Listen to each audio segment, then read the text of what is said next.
As there are advantages to the criminal justice system, such as law and order, right to due process, and impartial judiciary, there are also disadvantages, such as the retributive prison system, wealth advantage, and overdependence on plea bargains.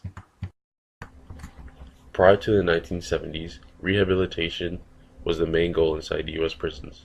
People believed prisoners could be reformed into productive, law-abiding citizens if they were given tools such as education, occupational credentials, connections, and supportive programs to facilitate successful reintegration into society. By the 1970s, criminal psychologists were convinced rehabilitation wasn't working, and they began pushing for an alternative approach. By 1990, retribution had fully replaced rehabilitation, which has resulted in mass incarceration. Most of the impact of mass incarceration continues to be absorbed by the nation's most vulnerable communities, and the demand for criminal justice reforms are growing in response to the burden. In the vast majority of cases, a certain strategic advantage goes to the person with the most money, because money buys the best attorneys. Wealthy people can also invariably afford to post bail, an advantage seldom shared by their financially unstable counterparts. This is in addition to other options that wouldn't apply to economically disadvantaged defendants, such as the possibility of leveraging powerful connections to influence cases behind the scenes. Because criminal courts prioritize efficiency, plea bargaining has become the most common means of resolving criminal cases in order to accommodate the burden. Plea bargaining is a process of offering criminal defendants dramatically reduced charges in exchange for a guilty plea. Plea bargaining is favored because it is a less resource-intensive alternative to trial that consistently frees up the court docket. More than 90% of criminal cases are currently resolved by plea bargain. Because in most cases, plea bargaining has the potential to benefit both sides mutually, many people regard plea bargaining as a benefit of the criminal justice system. The trouble arises from the fact that prosecutors often weaponize the threat of aggravated criminal charges in order to pressure defendants into taking a plea. Critics of plea bargaining have pointed out that it gives prosecutors far too much power in determining the outcome of cases, to the point where the prosecutor's role effectively supersedes that of even the judge. Justice cannot possibly be guaranteed in a system which prioritizes bargaining power and efficiency over facts, while treating actual guilt or innocence as nothing more than an academic question. The United States has the highest incarceration rate, even though we do not have the largest population. Instead of just putting people in cells and throwing away the key, it would be beneficial to help those individuals so they don't have to end up back in prison. There are big ways that our system can change, elements and laws that need to be adjusted in order to improve the system. The system does not provide enough treatment and rehabilitation programs for those that need it in order to help them not reoffend. A large portion of incarcerated individuals have a mental illness or some sort of drug or substance abuse issue. Those people need help in order to make themselves better and to be successful members in society. Inmates also need access to education. It would be difficult to be successful when integrated back into society with no proper knowledge. These inmates need education in order to get jobs and therefore be able to afford housing, which will hopefully be productive in keeping them out of prison. In the current criminal penalty system, drugs are classified into groups, and with each group comes a level of punishment that a person is subjected to if they are found with that type of drug at the time of an arrest. So drugs are classified under what are called schedules, and what a schedule is, it's a group of drugs that has the potential to harm a person, specifically concerning psychological and physical dependence, or whether the drug is used for medicinal purposes. The schedules are ranked from 1 to 5, 1 being the most harmful and 5 being the least harmful. As you can see on this chart, Schedule 1 drugs include heroin, LSD, marijuana, etc. So as was stated earlier, the level of punishment is dependent on the drug schedule class, or what drug the person is found with, what schedule that drug falls under. So here's a chart from the U.S. Department of Justice, specifically from the Drug Enforcement Administration, or the Drug Enforcement Agency, which is also known as. And this chart is just showing us the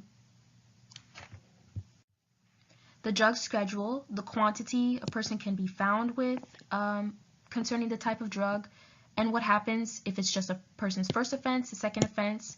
Then if they have a larger quantity, and then what the first offense and the second offense would be for those drugs. So if we just look at an example for heroin, it's a Schedule I drug. If a person is caught with a small amount of this drug, they get not less than 5 years and not more than 40 years if death or serious injury, not less than 20 or more than life, a fine of not more than $2 million if an individual, $5 million if other than an individual. For a punishment to potentially range from 5 to 40 years or from $2 million to $5 million is a lot of time and a lot of money. And it reflects the current problem that the penalty system has currently, which is their focus on retribution and the amount of punishment and the length of punishment. The criminal penalty system needs to change their focus from retribution and lean more towards rehabilitation so that when criminals are released back into society or before they even get arrested or charged with a serious amount of time, they are better educated on how to handle their behavior towards drugs and hopefully deter from that behavior in the first place. The problem that the criminal penalty system has currently is emphasized by recidivism rates concerning drug offenders. Back in 2005, a large number of federal drug trafficking offenders were released back into society, and the United States Sentencing Commission conducted a study on these offenders and compiled a report over the last 8 years on the recidivism rates of these federal offenders. What they found over the course of 8 years was that 50% of the 10,888 offenders that were released were rearrested, and that the average amount of time it took for these offenders to become rearrested was only 25 months. This chart shows the comparison between the rearrest rates of the drug trafficking offenders, the reconviction percentage, and then the reincarceration percentage. Now, even though that these numbers seem somewhat low and not too high, this is only on a federal level. The state level recidivism rates were studied by the Bureau of Justice Statistics, and they found through their data that 76.9% of state level offenders that were re-released into society were rearrested and reconvicted over a 5-year period, and that number can be compared to 41.9% of federal offenders in a 5-year period as well. What these percentages and statistics shows is that whatever is happening in the time that these people were in prison for, it's not working, and that they're being re-released into society and doing the same crimes that they were once already arrested for.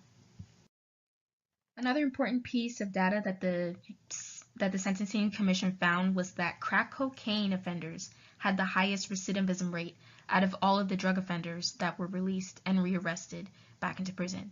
This chart is showing all the types of drugs that those people were arrested for, and all of these drugs on this chart are Schedule I or Schedule II drugs. Those drugs come with the longest amount of punishment that is possible when a person is arrested for drug-related crimes. That means that this person or these people served between 5 to 40 years of time in prison, and still, when they were released, they went back to their old drug trafficking behavior, or